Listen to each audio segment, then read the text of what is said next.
Sir.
अस्सलाम वालेकुम। अच्छा जी, next topic is numerical solutions of equations.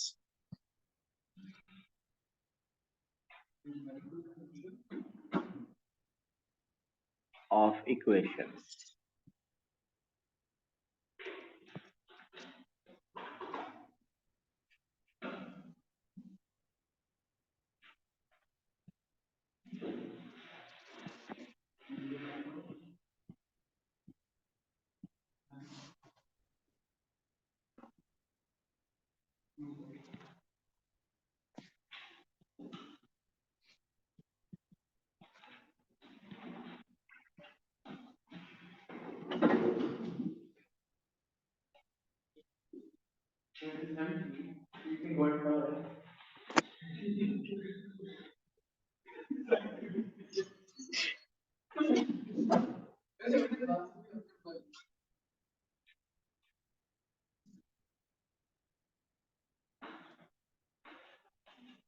Talha किधर है?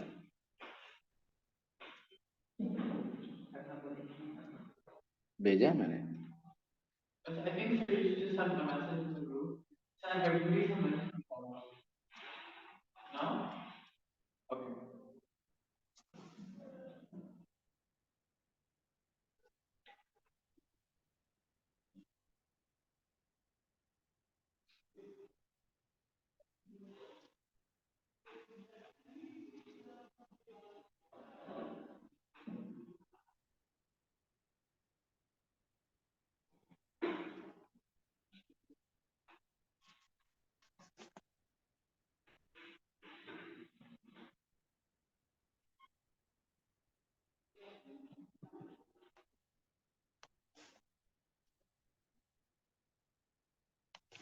इसको आइट्रेशंस, सॉल्यूशंस थ्रू आइट्रेशन भी कहते हैं इसको।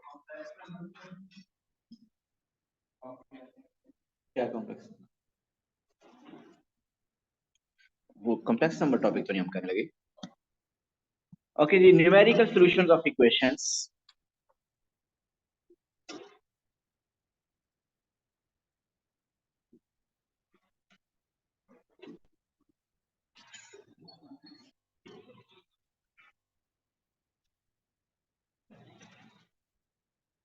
अच्छा जी, जरा समझिएगा। Numerical solution of equations mean equations को हम न्यूमेरिकली कैसे सॉल्व करते हैं या आइट्रेशंस के थ्रू सॉल्व करना है। इस चैप्टर में आपको लीनियर इक्वेशन सॉल्व करनी आती हैं, आपको क्वाड्रेटिक इक्वेशन भी सॉल्व करना आता है। क्वाड्रेटिक इक्वेशन को तो खैर सॉल्व करने के काफी मेथड्स आते हैं, factorisation, quadratic formula, computing the square. Cubic equation भी आपने पॉलिनोमियल टॉपिक में सॉल्व किया फैक्टराइजेशन के थ्रू, आपको वो भी सॉल्व करनी आती है। सो अगर इसके अलावा किसी और इक्वेशन की बात करें तो शायद हमें नहीं आती। ट्रिग्नोमेट्रिक आती है, वो भी आती है। सो हर टाइप की इक्वेशन के लिए आपने डिफरेंट मेथड पढ़ा हुआ है। ये न्यूमेरिकल सॉल्यूशन ऑफ इक्वेशंस क्या है? ये एक मेथड है जो कि डिफरेंट टाइप्स ऑफ इक्वेशन पे न्यूमेरिकली इक्वेशंस को सॉल्व करते हैं। एक डिफरेंट मेथड है जो कि हर टाइप की इक्वेशन, वो जरूरी नहीं है कि वो क्वाड्रेटिक हो, क्यूबिक हो, रेसिप्रोकल हो, एक्सपोनेंशियल हो, लॉगरिथमिक हो, ट्रिग्नोमेट्रिक हो, उस पे वो किसी भी इक्वेशन पे अप्लाई हो सकती है। बट कंडीशन ये है कि वो कन्वर्जेंट होनी चाहिए। वो इक्वेशन या जो सीक्वेंस है वो कन्वर्जेंट होनी चाहिए। कन्वर्जेंट और डाइवर्जेंट क्या है उसकी भी बात करूंगा मैं।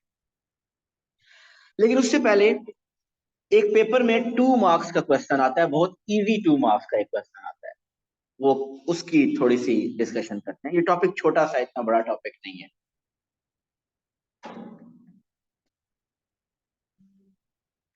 ये अगर एक्स एक्सिस वाई एक्सिस है हमारे पास,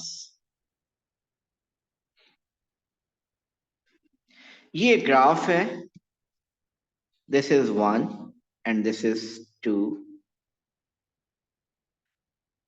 the graph cuts the x axis in between 1 and 2. We don't know exactly what is where it is intersecting the x axis. 1.3 पे है, 1.4 पे है, 5 पे है, 6 पे, we don't know exactly. Okay, अगर इस ग्राफ में अगर मैं x इज इक्वल टू 1 उसकर मैं पुट करूं,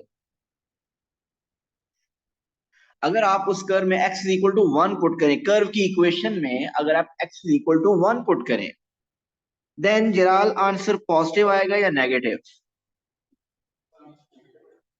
इस ग्राफ को अगर आप देखें तो पता चल रहा है अगर आप x1 पुट करें देन y का आंसर आपका नेगेटिव आएगा।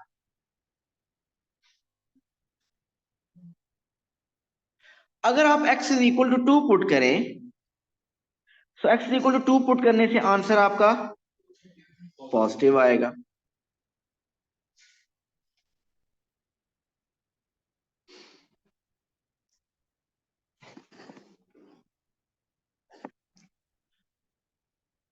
सो अगर आपका कर्व और कर्व इन्हीं 2 पॉइंट्स के दरमियान एक्स एक्सिस को कट कर रही है, और जहां पे सोल्यूशन होगा, वहां पे y का आंसर क्या आएगा? जहां सोल्यूशन होगा वहां y का आंसर क्या आएगा? 0 होगा। सो आप देखिए कि जो कर्व की वैल्यूज हैं, या आप कह सकते हैं कि जो y वैल्यूज हैं, वो अगर चेंज हो जाए नेगेटिव से पॉजिटिव, इसका मतलब सोल्यूशन आपका 1 और 2 के मिडल में है। क्या इसकी लॉजिक समझ आ रही है ना? अगर मैं एक स्टेटमेंट लिखूं, root root mean solution lies between x is equal to 1 and x is equal to 2. Is the statement true? The root lies between x is equal to 1 and x is equal to 2. Is this true? Okay, आप मुझे बताइए अगर x is equal to 3 पे checking करते, what was the answer? Positive और negative? क्या हम कह सकते हैं कि root bit is like between 2 and 3? You are saying no. What is the one reason other than the graphical reason? Graph से तो शो हो रहा है कि रीजन को ग्राफ के 2 और 3 के दरमियान सोल्यूशन नहीं है, क्योंकि दोनों का साइन चेंज नहीं हो, सेम आ रहा है, पॉजिटिव पॉजिटिव। जब साइन चेंज होगा नेगेटिव से पॉजिटिव या पॉजिटिव से नेगेटिव, इसका मतलब नेगेटिव से पॉजिटिव जाते हुए मिडिल में की 0 आएगा, और जब वो 0 आता है, y की वैल्यू जब 0 आती है, मीन y 0 आती है x एक्सिस पे, तो x इंटरसेप्ट ही आपका सोल्यूशन होता है। तो इसका मतलब अगर आपको ये देखना है कि रूट कोई से 2 इंटीजर्स के दरमियान लायक करता है या नहीं, उसके लिए उन 2 इंटीजर्स पे उस फंक्शन की वैल्यू का साइन चेंज होना चाहिए, या नेगेटिव से पॉजिटिव होना चाहिए या पॉजिटिव से नेगेटिव होना चाहिए। एक और देखिए example, when they switch the sign, yes you are right.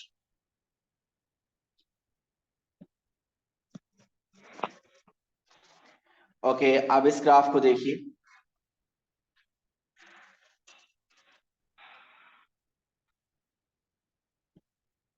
Now if you put x is equal to 2 in this equation of curve, what will you get? Positive और नेगेटिव?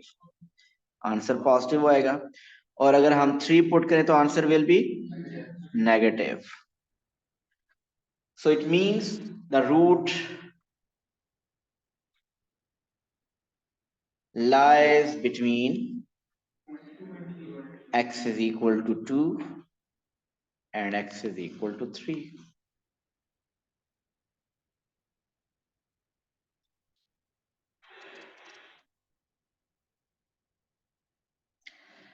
ओके, पेपर में question क्या होगा सुनिएगा।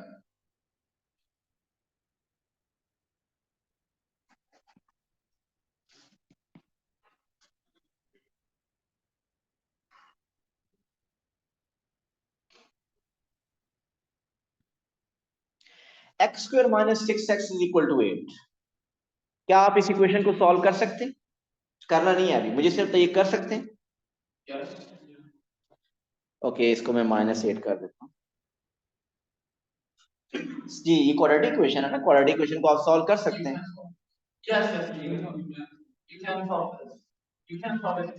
Okay done, solve कर सकते हैं ना हम सब।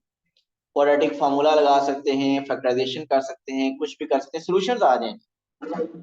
लेकिन अगर मैं क्वेश्चन ये दूं, आपको पता है इसके 2 रूट्स आ जाएंगे, 2 सॉल्यूशंस आ जाएंगे। प्रूव करें, prove that one of the roots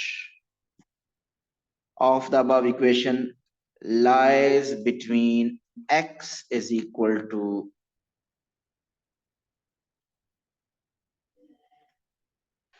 3 and x is equal to 5.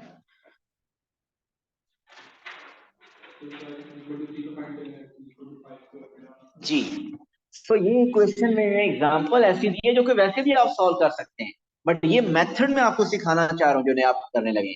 ये मेथड हम उन इक्वेशन पे अप्लाई करेंगे जिन इक्वेशन आपको सॉल्व करनी नॉर्मल मेथड से नहीं आती होगी। सो आप क्या करेंगे, आप x is equal to 3 put करेंगे और x is equal to 5 put करेंगे। कैसे प्रूव होगा कि रूट 3 और 5 के दरमियान लाए है? एक का आंसर नेगेटिव आना चाहिए और एक का आंसर पॉजिटिव आना चाहिए, साइन चेंज होना चाहिए। लेकिन जरा सुनिए, जल्दी नहीं करनी। अहमद कर चुके हैं?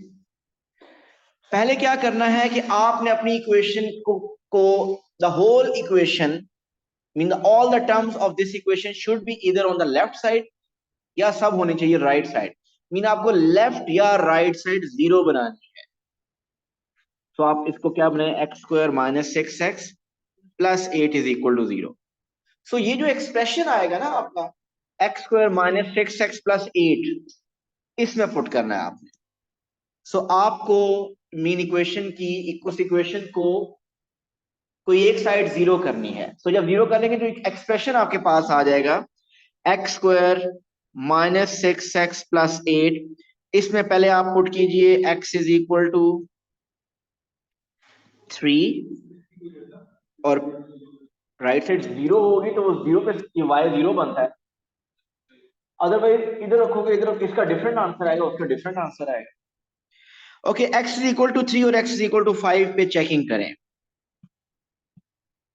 सो 3 स्क्वायर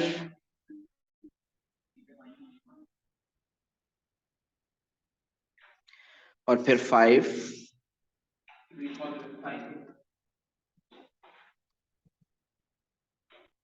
जी 3 पुट करने से व्हाट आर वी गेटिंग, और 5 पुट करने से +3। सो -1 mean negative and this one is positive. तो अभी कुछ और भी लिखना है। दिस इज जितनी भी वर्किंग है that is of 1 mark. Second mark है, आपने इसको स्टेटमेंट से जस्टिफाई करना है। स्टेटमेंट लिखनी है आपने। स्टेटमेंट क्या लिखेंगे, as the sign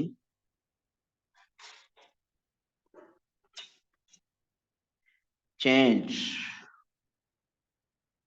so root lies between x is equal to 3 and x is equal to 5। जी ये आपको स्टेटमेंट लिखनी होगी, ये जस्टिफिकेशन देनी है कि as the sign changed so root lies between 3 and 5। अगर आपको कोई से टू नंबर्स के दरमियान आपको ये प्रूव करना है कि रूट लाई कर रहा है, तो आप क्या करेंगे, दोनों नंबर पुट करेंगे 3 एंड 5। एक से आंसर अगर नेगेटिव आ रहा है दूसरे से पॉजिटिव आना चाहिए, अगर फर्स्ट से पॉजिटिव आ रहा है तो दूसरे से नेगेटिव आना चाहिए।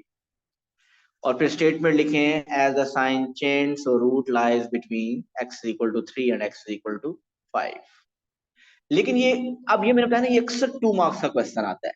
इससे इजी क्वेश्चन हो सकता है पेपर में? नहीं, नहीं। और ये भी गलत करेंगे आप। अब इसमें प्रॉब्लम्स क्या आते हैं, इसमें मिस्टेक क्या होती है, मीन वहां पे मुनीब बार बार कर रहे होंगे दोनों के आंसर पॉजिटिव आ रहे होंगे या दोनों की नेगेटिव आ रहे होंगे। पहली जो मिस्टेक होती है कि हमें जो ओरिजिनल इक्वेशन दी होती है उसको जीरो नहीं बनाते, उसकी राइट साइड जीरो या लेफ्ट साइड जीरो नहीं करते। मीन कंप्लीट एक्सप्रेशन को या सब टर्म्स को लेफ्ट पे शिफ्ट करना होता है या राइट पे शिफ्ट करना होता है, जो कि ये फर्स्ट स्टेप है, अक्सर हम नहीं कर देते। ये स्टेप मिस नहीं करना। और दूसरा प्रॉब्लम क्या होगा जिसकी वजह से साइन आपका चेंज नहीं हो रहा होगा, दोनों पॉजिटिव या दोनों नेगेटिव हो रहे होंगे, वो कैलकुलेटर का मोड है। क्वेश्चन में रेडियन दिया होगा, आपका कैलकुलेटर का मोड डिग्रीज में होगा। और अक्सर डिग्री से भी हो सकता है साइन चेंज हो जाए और आप लिख के आ जाएंगे साइन चेंज, लेकिन अगर क्वेश्चन रेडियन में तो आपको रेडियन की चेकिंग करनी है। सो कैलकुलेटर का मोड आपने क्वेश्चन में चेक करना है कि क्वेश्चन में वो एंगल क्या यूज कर रहे हैं, वो डिग्रीज में है या रेडियन में है। अगर क्वेश्चन डिग्रीज में है तो डिग्रीज की कैलकुलेशन करनी है, अगर क्वेश्चन रेडियन में है तो रेडियन की कैलकुलेशन करनी है जी। इस क्वेश्चन में तो ऐसा कोई इशू नहीं है ना, डिग्री और रेडियन ये तो जो मैंने दिया इसमें तो कोई ऐसा मसला नहीं है। तब मसला तब होगा जब ट्रिग्नोमेट्रिक फंक्शन यूज हो रहे होंगे, साइन कॉस टेन इस तरह के फंक्शंस इन्वॉल्व होंगे तो उसमें आपके लिए प्रॉब्लम। तो ये बात क्लियर है।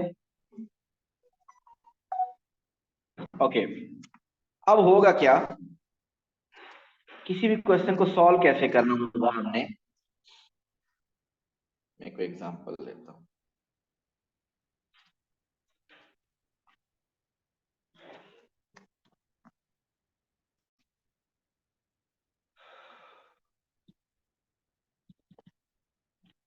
मैंने स्टार्ट में बात की थी कि हम इक्वेशन के एक पार्ट हम सॉल्व कर चुके हैं, ये जो नॉर्मल 2 मार्क्स का कभी कभी आता है ये हम कर चुके हैं। अब आगे चलने लगे कि एक्चुअल टॉपिक हमारा क्या है कि इक्वेशंस को न्यूमेरिकली कैसे सॉल्व किया जाता है, आइट्रेशंस के थ्रू कैसे सॉल्व किया जाता है। सो आइट्रेशन के थ्रू आपको नॉर्मली आपको इक्वेशन पहले खुद एडजस्ट करके देगा।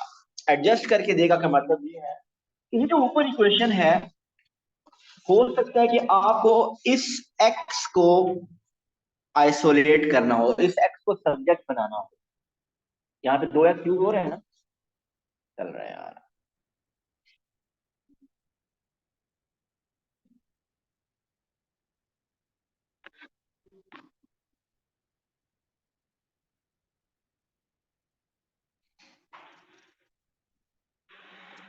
तो आपको क्वेश्चन में थोड़ा सा कभी कभी अलजेब्रा यूज करना पड़ सकता है, पार्ट 1 में या पार्ट 2 में किसी में। और अलजेब्रा यूज करने में हो सकता है कि आपको इक्वेशन एक दे दे और उस इक्वेशन को रीअरेंज करने के लिए कह दे। ये एक कॉमन क्वेश्चन होगा, रीअरेंज करना। मीन रीअरेंज करना मीन किसको एक स्पेसिफिक फॉर्म लानी होगी, किसी एक स्पेसिफिक एक्स को आइसोलेट करना पड़ेगा। मैं सब्जेक्ट बनाना तो नहीं कह सकता क्योंकि एक्स के सब्जेक्ट में कभी एक्स नहीं होता। तो अब ये सब मैंने ये इक्वेशन लिखी है, एक्स स्क्वायर माइनस 6x+8, इसके अंदर 2x है, एक एक्स स्क्वायर वाला एक्स और एक 6x वाला एक्स। इन दोनों में से हो सकता है किसी एक को आपको कहे कि आइसोलेट करें, सब्जेक्ट बनाने के लिए कह दे। सो वो हो सकता है बना भी हो और हो सकता है आपको बनाने के लिए भी कह दे। सो8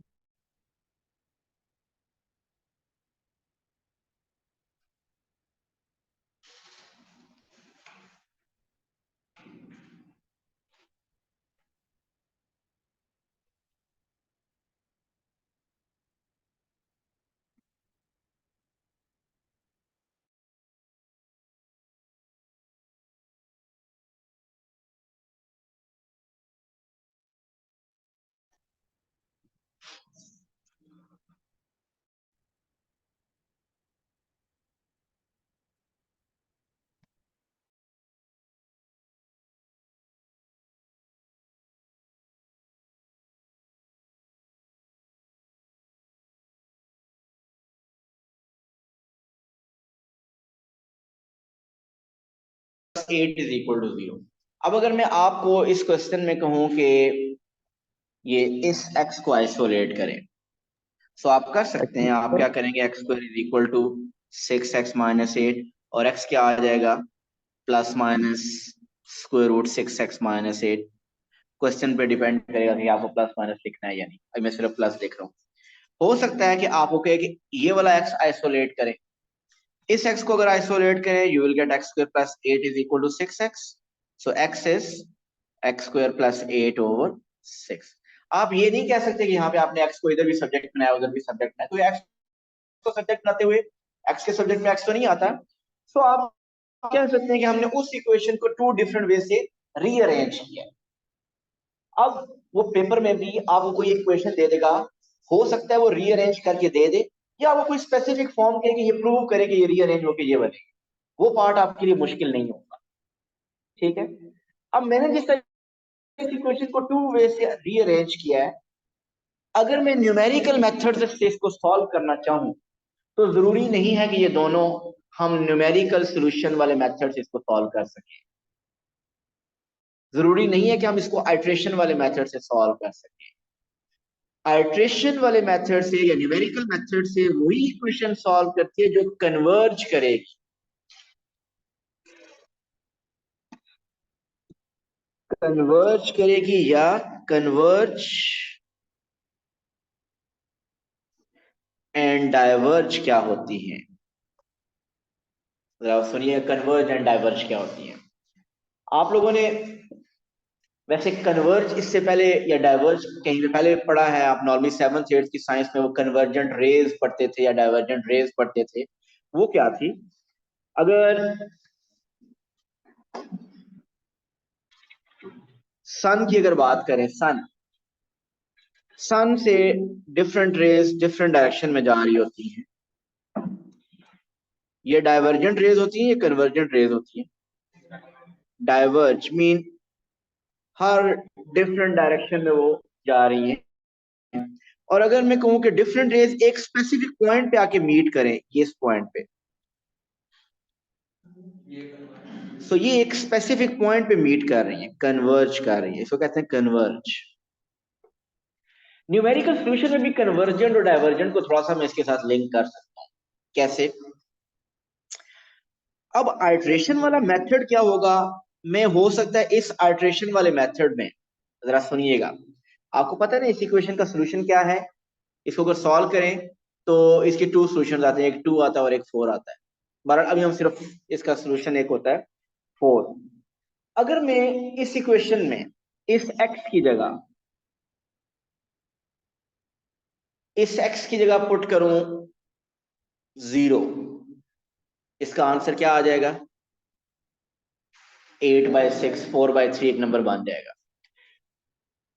ये आइट्रेशन क्या है कि वो जो आंसर आएगा उसको दोबारा इसी इक्वेशन में पुट करें, फिर जो आंसर आएगा फिर उसको दोबारा इसी इक्वेशन में पुट करें, बार बार पुट करते रहे। अगर बार बार पुट करने से आपके जो आंसर्स आए, अगर वो रूट की तरफ अप्रोच करें, रूट क्या था? अगर इस इक्वेशन का रूट हो 4, अगर वो 4 की तरफ अप्रोच करें, 4 के क्लोज जाते जाएं, तो इसका मतलब वो कन्वर्जेंट है। लेकिन वो 4 के क्लोज ना आए, अपने रूट के क्लोज ना जाए, तो इसका मतलब वो डाइवर्जेंट है। क्या मतलब? जरा सुनिएगा। अगर मैं किसी इक्वेशन में 1 पुट करूं, आंसर आ जाए 10, फिर वो 10 पुट करूं, आंसर आ जाए -3, फिर -3 पुट करूं, आंसर आ जाए -20, फिर -20 पुट करूं, आंसर 100 आ जाए, 100 पुट करूं तो 11 आ जाए, 11 पुट करूं तो -70 आ जाए। क्या ये वैल्यूज जो आ रही हैं ये किसी एक पॉइंट की तरफ कन्वर्ज कर रही है या डाइवर्ज कर रही है? ये डाइवर्ज कर रही है। लेकिन अगर ऐसा हो कि इसका सोल्यूशन मैं आपको बता दूं 4 है, आपने सबसे पहले 10 पुट किया, 10 पुट करने से हो सकता है आपका आंसर 7 आ जाए, 7 पुट करने से 6.1 आ जाए, 6.1 पुट करने से हो सकता है आपका आंसर 3 आ जाए, 3 पुट करने से 4.8 आ जाए, 4.8 पुट करने से सपोज 4.2 आ जाए, 4.2 पुट करने से 3.9 आ जाए, 3.9 पुट करने से 3.95 आ जाए, 3.95 पुट करने से 3.99 आ जाए, 3.99 पुट करने से 3.999 आ जाए। ये एक वैल्यू की तरफ अप्रोच कर रहा है और वो वैल्यू क्या है? 4, इसका रूट है। अगर ये डिफरेंट नंबर्स पुट करने से, ये बार बार, ये आइट्रेशन जिनको कहते हैं, ये पुट करने से आपका, आपकी वैल्यूज, आपके जो आंसर्स आ रहे हैं वो किसी स्पेसिफिक वैल्यू को अप्रोच करें, तो इसका मतलब वो एक कन्वर्जेंट इक्वेशन है, अदरवाइज वो एक डाइवर्जेंट इक्वेशन है। जहां तक बात है कन्वर्जेंट इक्वेशन की और डाइवर्जेंट इक्वेशन की, वो फर्दर बात चलती रहेगी आगे। लेकिन अभी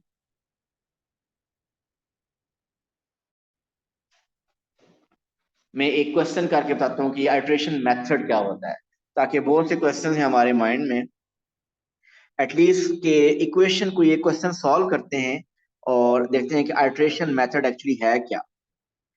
आइट्रेशन मेथड क्या है कि इस इक्वेशन को सॉल्व करना है, x is equal to 3/4 pi minus sine x। उसने कह दिया इस इक्वेशन को सॉल्व करें बाय यूजिंग आइट्रेशंस। क्वेश्चन सुनिएगा, यूज आइट्रेटिव फॉर्मूला, ये जो फॉर्मूला दिया हुआ है इसको आइट्रेटिव फॉर्मूला कह रहा है। Use this iterative formula to determine the root correct to 2 decimal place. हमने फाइनल आंसर 2 डेसिमल प्लेस तक देना है। And Ibrahim, give the result of each iteration correct to 4 decimal places. हर आइट्रेशन का आंसर 4 डेसिमल प्लेस तक देना है। और सपोज करते हैं ये स्टार्ट वाली वैल्यू, वैसे आपको स्टार्ट कहां से करना होगा? अच्छा वो तो बाद में करते हैं, 1 मिनट ठहरिए। इसका पार्ट 1 पहले देखिए। पार्ट 1 इज, मैं बोल रहा हूं सिर्फ सुनिएगा। Prove that the root lies between 1.3 and 1.5. The question is prove that the root lies between 1.3 and 1.5. That's part 1. मुझे बताइए क्या करूं स्टेप्स? जी पहले पूरी इक्वेशन को या तो राइट पे शिफ्ट करें या लेफ्ट पे शिफ्ट करें। मैं x को उस तरफ ले जाता हूं, सो आ जाएगा 3/4 pi minus sine x minus x, ये बन गया सब राइट पे में। अब मैं इसको क्या पुट करूं? पहले 1.3, सो पहले पुट करें 1.3। सो कैलकुलेटर यूज करें, और इस क्वेश्चन में अगर आप पढ़ेंगे तो ये रेडियन यूज हुआ है, तो कैलकुलेटर का मोड रेडियन में होना चाहिए। So 3/4 pi minus sine 1.3 minus 1.3, calculator use करें, और फिर x is equal to 1.5, 3/4 pi, calculator का मोड रेडियन में करें और दोनों के आंसर मुझे बताइए। 3 सिग्निफिकेंट फिगर तक आंसर बताइए कि 1.3 पुट करने से क्या आ रहा है?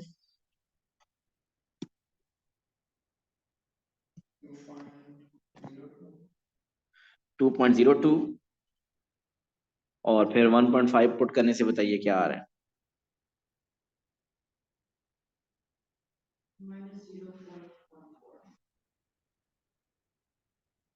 ऐसे ही है भाई। सो एक का आंसर क्या आ रहा है? पॉजिटिव। एक का आंसर क्या आ रहा है? नेगेटिव।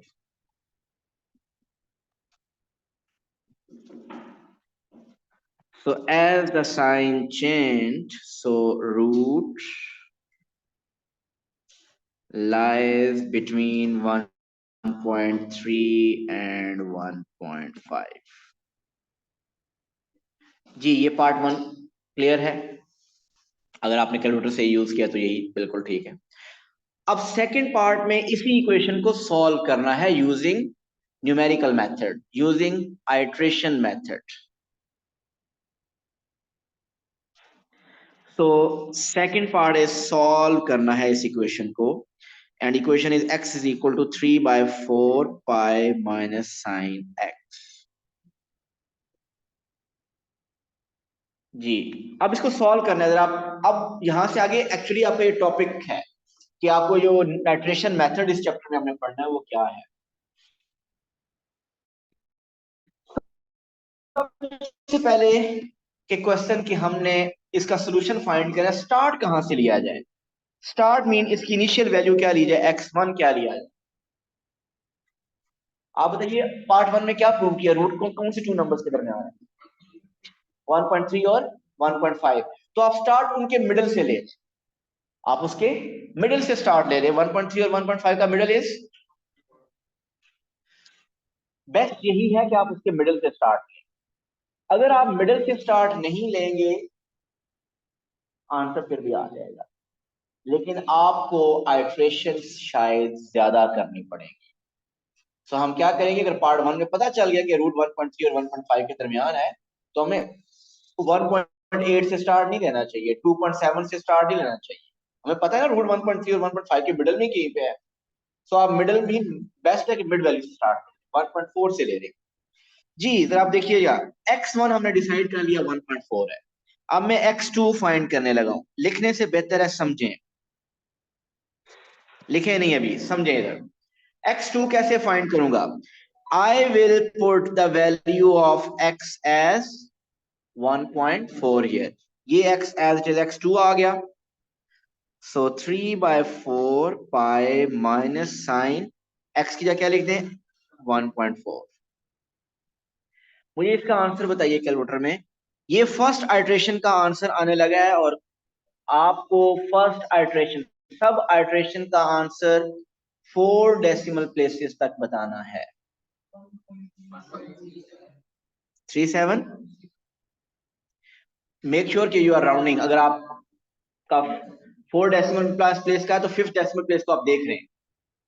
अब क्या करना है, अभी आगे लिखना नहीं है आप लोगों ने, समझे। x3 कैसे होगा, 3/4 पाई माइनस वही जो आंसर आया 1.3707, अब वो यूज करना है, इधर आंसर आ जाएगा। फिर नेक्स्ट आइटरेशन में वो जो आंसर आएगा उसको यूज करेंगे और ये ऐसे चलता रहेगा until what, हमें फाइनल आंसर चाहिए 2 डेसिमल प्लेस तक। जब तक आपका 2 डेसिमल प्लेस तक आंसर्स 3 आइटरेशन में रिपीट ना हो जाए, आपका रिपीट होना शुरू हो जाएगा 3 आइटरेशन में, कंसेक्टिव 3 आइटरेशन में आपका आंसर रिपीट हो जाए 2 डेसिमल प्लेस तक, तो वहां आप स्टॉप कर देंगे, क्योंकि फाइनल आंसर उसने कहा ना 2 डेसिमल प्लेस तक दो, क्योंकि क्वेश्चन में उसने कहा फाइनल आंसर 2 डेसिमल प्लेस तक दो। लेकिन ये कैलकुलेटर यूज करना बहुत लेंथी काम लग रहा है, कोई आसान काम नहीं है ये। इसको आप कैलकुलेटर पे कैसे यूज करेंगे अब मैं वो बताने लगा। ये जितना मैंने कुछ लिखा है इस तरह नहीं करना। अब जरा देखिएगा कैलकुलेटर का यूज कैसे हो। कैलकुलेटर सबके पास होना चाहिए। मुनीब किधर है कैलकुलेटर, निकालें जल्दी से। जराल कैलकुलेटर, आप अपने कैलकुलेटर में सबसे पहले लिखें, कैलकुलेटर में कुछ भी स्क्रीन पे नहीं होना चाहिए, कैलकुलेटर का मोड रेडियन नहीं है। आप अपने कैलकुलेटर में सबसे पहले लिखें जस्ट 1.4। कैलकुलेटर में आप 1.4 लिखेंगे, रिटर्न इक्वल प्रेस कर दें, आंसर आ गया ना, 1.4 ही आंसर है। 14/10 लिखा होगा या 7/2 लिखा होगा, दिस इज योर आंसर। ठीक हो गया। अब अपने कैलकुलेटर में ये लिखिए 3/4 पाई माइनस साइन एक्स नहीं लिखना, एक्स की जगह आपने लिखना है आंसर वाला बटन प्रेस करना है। कैलकुलेटर में लिखे 3/4 पाई माइनस साइन, जहां एक्स आएगा वहां आपने आंसर वाला बटन प्रेस करना है, ताकि वो आंसर, आपका आंसर क्या आया हुआ है 1.4, ताकि वो उसमें 1.4 लिख दे। यहां तक लिख चुके हैं, इक्वल प्रेस करें 1.3707। अब आपका क्या होगा, आप दोबारा इक्वल प्रेस करेंगे, नेक्स्ट आंसर आ जाए, नेक्स्ट आइटरेशन का आंसर आ जाएगा। बोलिए 1. 1 मिनट, 1 मिनट,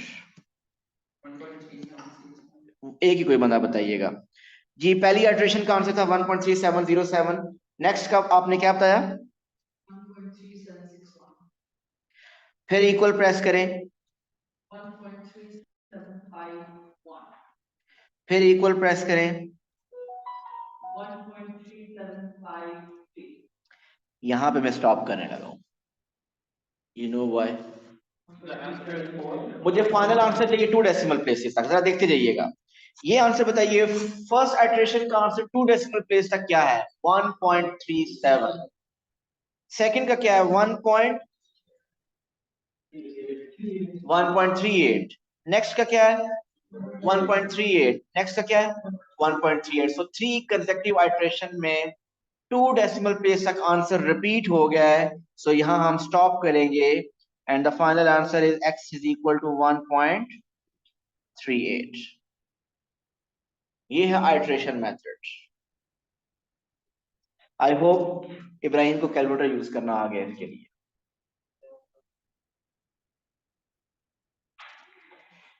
इस क्वेश्चन के आपके पास 3 मार्क्स होंगे। 3 मार्क्स में किस तरह डिस्ट्रीब्यूशन होगी, फर्स्ट आइटरेशन की कंप्लीट वर्किंग शो करनी है। ये जो फर्स्ट आइटरेशन मैंने कंप्लीट लिखा है ये 1 मार्क होगा और ये मेथड मार्क होगा। ये अगर मिस कर दिया तो कोई मार्क नहीं मिलेगा। मीन फर्स्ट आइटरेशन को कंप्लीट शो करना है। सेकंड मार्क हर आइटरेशन का आंसर करेक्ट होना चाहिए and third mark for the final answer. Sorry, एक नंबर गया, एक नंबर गया आपने। तीनों नहीं काटेगा ना, एक ही काटेगा, थोड़े से काटेगा। कैम्ब्रिज में डेसिमल मार्किंग नहीं होती ना, कि थोड़ा सा गलत है तो चलो 0.2 काट ले, वो काटेगा तो पूरा काटेगा। जलाल को बहुत हंसी आती है इस पे। अगर क्वेश्चन में उसने कहा 5 डेसिमल प्लेसेस, नो,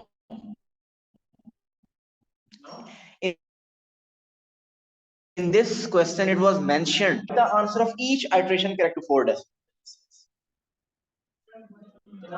अगर क्वेश्चन में ना मेंशन हुआ हो तो जितनी degree of accuracy final answer में चाहिए ना, उससे 2 डिजिट ज्यादा आपने हर आइटरेशन की करनी है। मसलन अगर उसने कहा फाइनल आंसर 1 डेसिमल प्लेस तक लिखें, तो आप 3 डेसिमल प्लेस तक हर आइटरेशन ही करेंगे। अगर उसने फाइनल आंसर कहा 3 डेसिमल प्लेस तक करें, आपका हर आइटरेशन का आंसर 5 डेसिमल प्लेस तक होना चाहिए। 2 मोर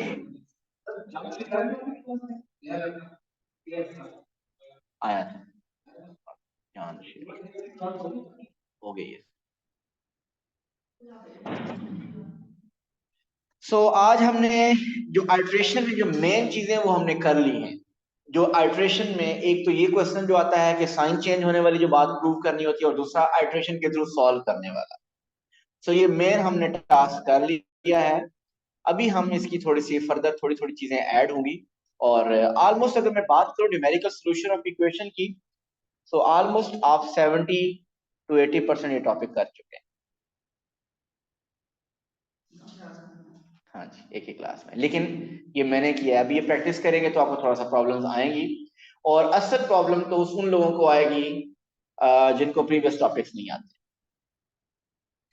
ये टॉपिक एग्जैक्टली इस टॉपिक के अंदर नहीं आती, लेकिन पार्ट 1 हो सकता है डिफरेंशिएशन का हो, पार्ट 1 हो सकता है ट्रिग्नोमेट्री का हो, तो वो प्रॉब्लम आ सकती है। लेकिन वो इब्राहिम से हम हेल्प लेंगे, इब्राहिम तो थ्रू आउट हमारे साथ चल रहे हैं और इनको प्रीवियस टॉपिक बड़े लश पश आते हैं। सी यू टुमारो इंशाल्लाह। अल्लाह हाफिज़।